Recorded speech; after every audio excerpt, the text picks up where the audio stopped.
Hi, I'm Cody from Wall Street Breakdown. I know what you're thinking. It's Friday, right?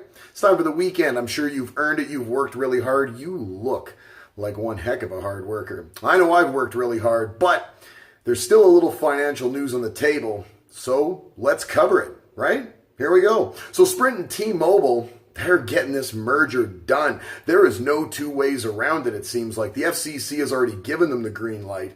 And what we're hearing is they're in the process of doing their final due diligence. What do I always tell you to do with your portfolio? It's due diligence, right? That's what you need to be doing. That's what Sprint and T-Mobile are doing as we speak.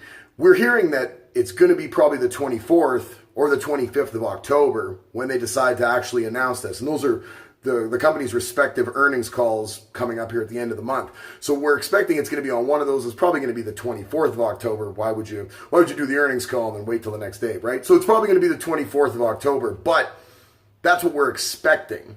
Now, things could still get in the way of this. Things could hamper this. There's still regulatory issues all over the board. But what we're hearing is that SoftBank, that's the owner of Sprint, the majority owner of Sprint, hasn't implemented the same kind of traditional breakup fees if things do kind of go sideways. I guess they're really trying to make sure that this gets done. Now, apparently SoftBank is considering maybe adding some cash breakup fee, but it's not on the table at the moment from what we're hearing. It's something they're trying to actually make this deal work as best they can. So they've got a few sticking points still. They don't know how the management structure is going to break down. Who's going to come over from where, who's going to take over what division, how they're going to do everything.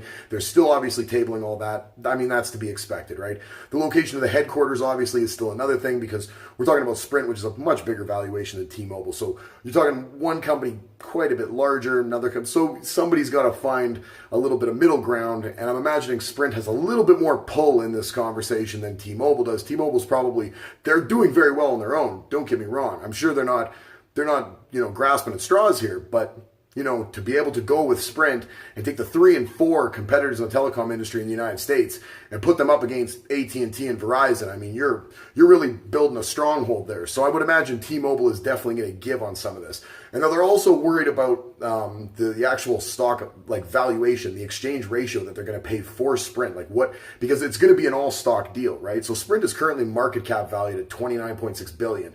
So it's really a matter of what they can decide on how much they're going to actually have to give to Sprint, give to SoftBank, basically, how much Deutsche Telekom, the owners of T-Mobile, are going to have to end up giving to SoftBank to end up kind of getting this thing all together. So there's a bunch of sticking points, but October 24th or 25th, we are expecting, unless something pops up, and nothing seemed to pop up in this so far. I mean, they've tried to merge once before. It was shut down, but this time it seemed to be smooth sailing. FCC gave the regulatory approval. It was almost immediate. As soon as the rumors started that this merger was a potential again, that happens. I mean, if there's any kind of roadblocks, we haven't foreseen them yet. It seems like this is just a matter of these guys getting some of their stuff in order, and all of a sudden we're going to see this merger happen and going to see a large telecom company really compete with AT&T if they ever get their merger with Time Warner and Verizon. And I got to imagine Verizon, that's the one company that stands out to me that might have to really do something. There might really be a onus on Verizon to make a move. So we'll see in the coming days, but that's news probably for Monday. I would imagine there's going to be some more